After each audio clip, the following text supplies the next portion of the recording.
this next part here for the project I'm pretty excited about because this is going to give us our big bump in horsepower we're looking for. So this is the Vortech supercharger kit. More specifically, it's the Anderson V3 Si tuner kit for your 86 through 93 Mustang. The kit here is pretty much everything you need to get it installed into the vehicle, plus it comes with one of our power pipes that really top it all off. The kit here is spec'd out as you can get it from Motorsport.com. It is in the black finish as you see it here to keep with our theme of black and red. However, it is available with the satin or polished finish as well. Not only that, this actually has the Heritage gear set installed, which will give it a nice cool V1 sound from under the hood. So not only is it going to give us a nice bump in horsepower, but it's also going to give us a nice rowdy sound under the hood. Boost levels are going to vary depending on your engine, but depending on the RPM level you take it to, how efficient your engine is, boost levels will vary between 10 and 14 pounds. With my engine, it should be right around 11 to 12 pounds of boost. So this thing is going to give us a nice good bump in horsepower and sound pretty darn cool as well. We're actually looking at the main bracket assembly here, so just spin this around. This is the cast bracket that's included with the Vortech kit. And then of course everything's kind of just put together here loosely. So very simple setup actually, really easy to do. And I recommend putting this together as one unit first before dropping it in the car. That way, once you line everything up and get the bolts threaded, it goes in one place. Because once this is all in, it's kind of hard to get back to some of these bolts and everything. But as you can see here, the alternator's at the bottom. It's got a little stay bracket that connects to the eliminator pulley, then to the back of the alternator itself. This piece here is actually a UPR Billet eliminator pulley. Many thanks to UPR for donating this for the build. And this, you actually do have to add a couple extra washers. That's not included with the Vortech kit if you are using this particular pulley set, because tolerances and stuff differ from Ford. And so this one here, if you don't put the washers in the back side here, it's gonna not have your belt alignment properly. So it could throw your belt off, which you don't want. So I'll illustrate that here in just a second. But yeah, it's a really nice piece here. I'm gonna go ahead and put this full assembly together and then get it in the car. A good example of what I mean in regards to spacing out the idler pulley here. You can see that there's a gap in between the main cast bracket and the new idler. And so what we're going to do is take a couple washers to maintain the spacing that we need, so that way everything still lines up. Of course, I put the belt on here just as reference, but yeah, just tolerances are just a little bit different from Ford spec and stuff like that. A couple extra washers and you'll be good to go.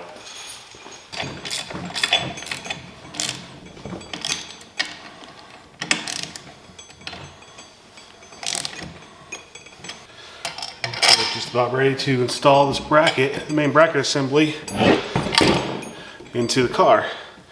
Things bolted down. Got 5 threaded rods and bolts that are going to go through and attach to the cylinder head. These top ones here, this one, and this one. So yeah, I'm gonna go ahead and just chase the bolts or the threads down and stuff on the engine to make sure everything's gonna go through. Because this is so heavy, you don't want anything to get cross-threaded, so I'm gonna go ahead and get started on that real quick. Good thing I'm doing this one because it was not happy going through. Get like 2 threads in and it'd be like done. So I did not want to take a chance of breaking a bolt, so just taking some PB Blaster, running it in and out a few times, and it's already way better. Alright, that's the last one. The rest of them have been thread chased. Go in all the way. It's a good sign, so I think it's about time we drop that bracket assembly in.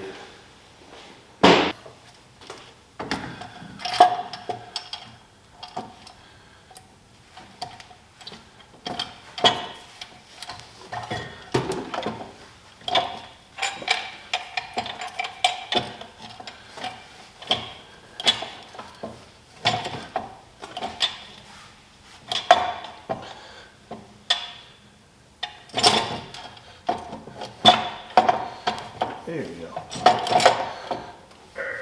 Just a matter of lining everything up.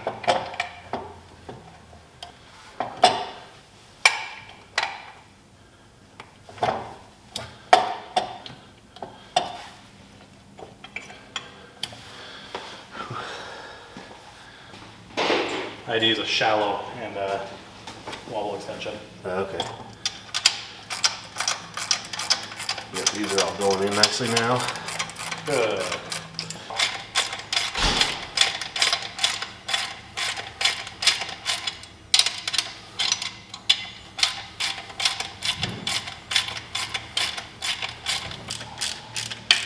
There's one by you, small pump. Oh.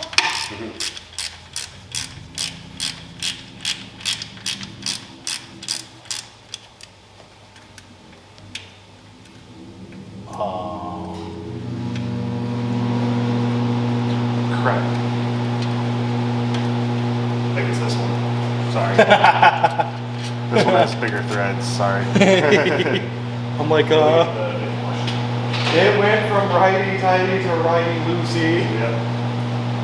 Bet you it fits better now. That's better. Not bad.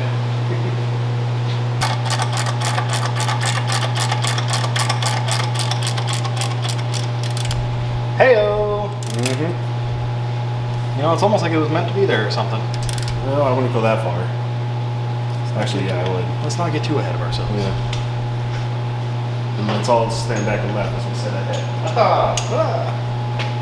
Okay, this is the tensioner relocation bracket for the factory accessory drive tensioner. This little boss right here is going to hit on the water pump stud.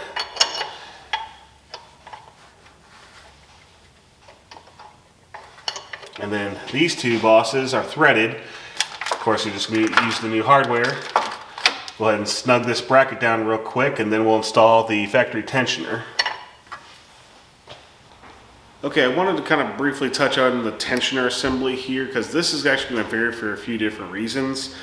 And more specifically for the accessory drive combination that I have, because we did have to make a modification to this main bracket from VorTech for the tensioner. I'll explain that here, but as you can see, I got a regular OE tensioner here, and I put a Steeda tensioner pulley, idler pulley I guess you can say, on it. The reason I went with this over the factory one is that the bearing on the original one was starting to show its age a little bit, and I didn't want to go with an OE replacement, which is just a plastic pulley. I like these because, one, they look nice, and also they still have the ribs on both ends. That way it keeps the belt nice and lined up in there. Keeps it from walking, essentially. But the bracket here, we had to make, the way it comes from VorTech, you got your main hole here to attach the assembly, and then you got this boss that attaches to the end, and then it goes in that hole. This hole we drilled out. The reason we did that is that way the orientation of this tensioner is up a little bit more, simply because with the way the orientation is of the belt, and now that this car does not have AC or an AC delete pulley, it's got essentially just the power steering moved in the more upward position. So we wanted to make sure that this could get proper belt route and everything, especially with the 93 Cobra pulley, water pump pulley that is. So I did a crude little diagram here that I'm going to show you based on why you'd want to do this, and also explain which belt I use. So that way if you're running a similar setup, you can avoid a bunch of headaches and stuff by doing this.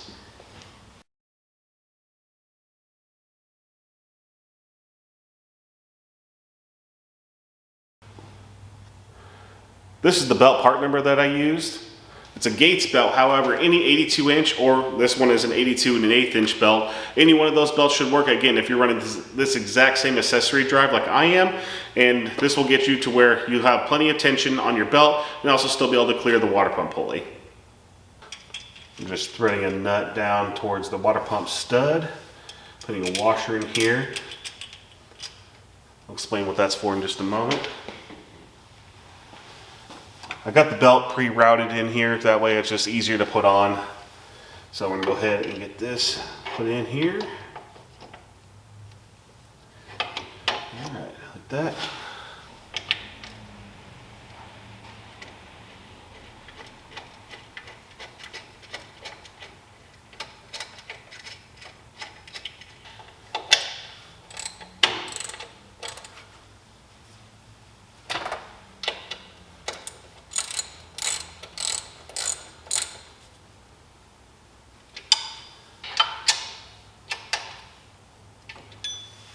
The bolt's locked in. Well, we'll go ahead and put our belt back on.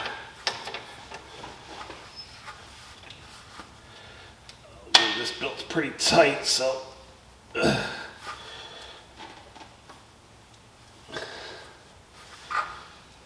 we go. Alright. Belt nice and tight.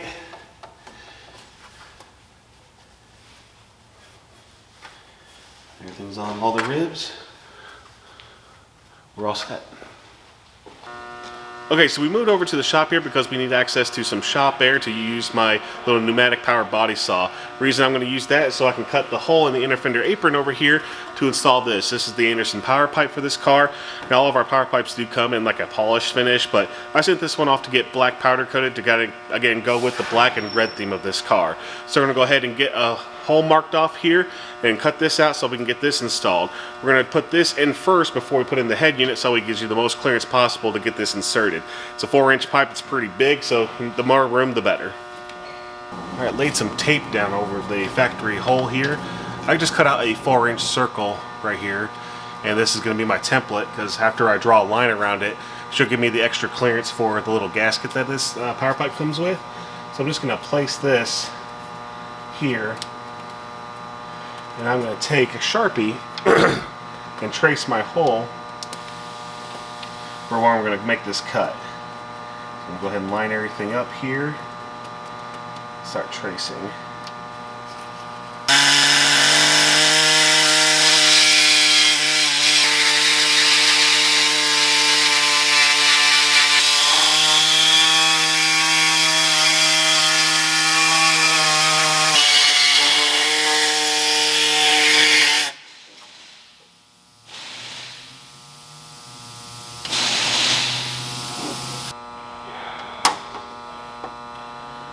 Putting the edge guard in here. This comes with all the power pipes. Gives it a nice little gasket between the metal. You can take a piece of hose and split like a thin piece of vacuum hose. Either one will work. This is just a nice little barrier to help protect the pipe and the paint.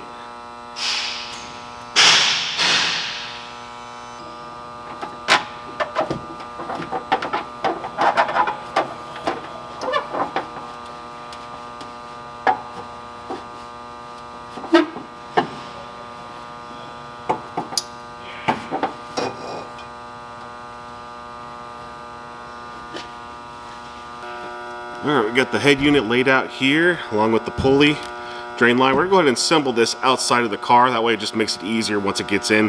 That way we just have to bolt literally the head unit assembled to the bracket. So we're going to start by removing the sticker right here and this little cap so we can attach our drain line. That was a hard stop, so I'm guessing we're good. Okay, there's that. Woohoo! Drain line complete.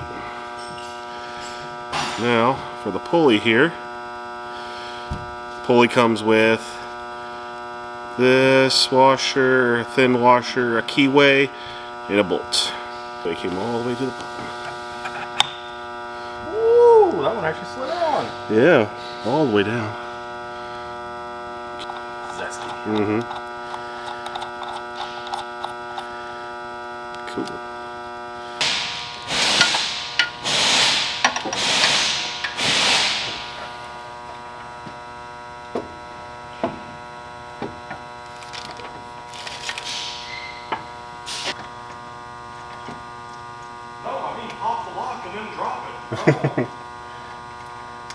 Do not take literally. I repeat, do not take literally.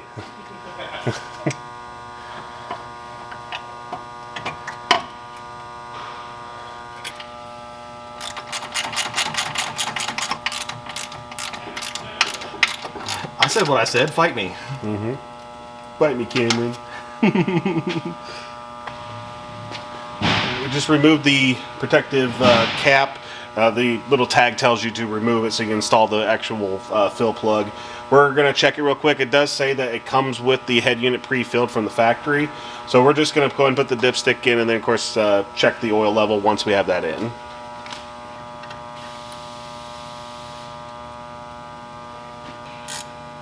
Power pipe final assembly, and the discharge tube and bypass valve.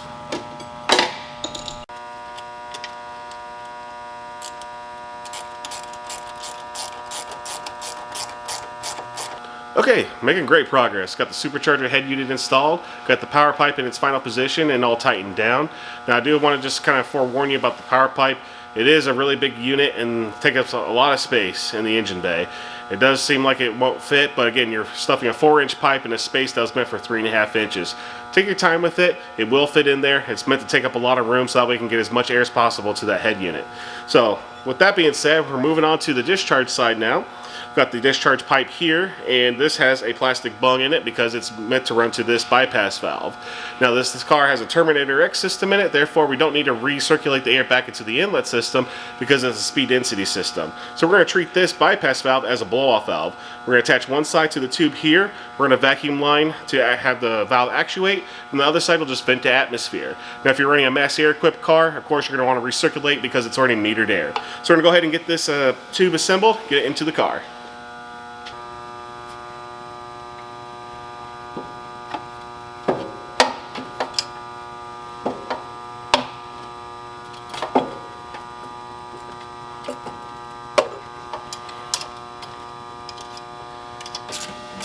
Making love for two, making love for 2 minutes. But I'm quite.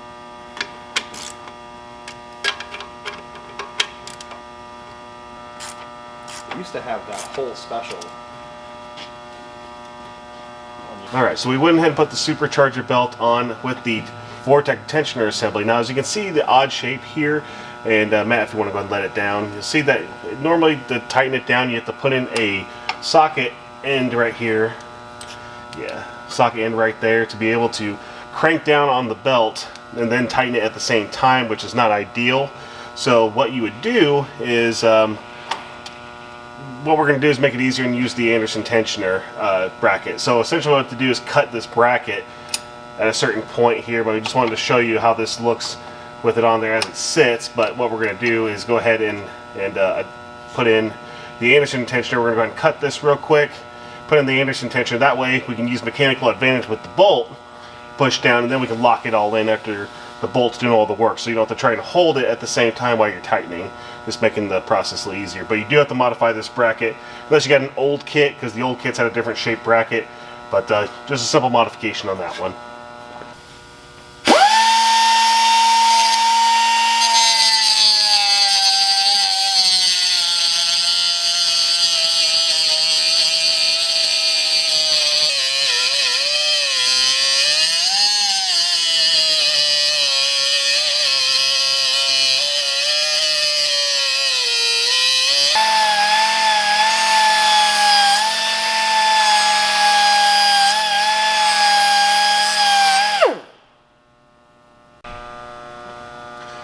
Okay, you can see the modification. Just cut that piece off and then ground down this area.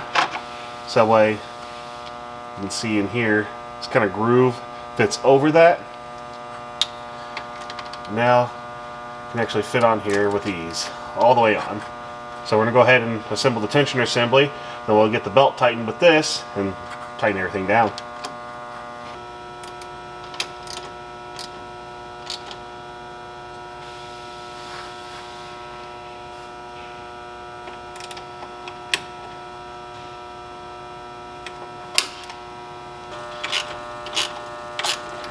Pretty tight there, what do you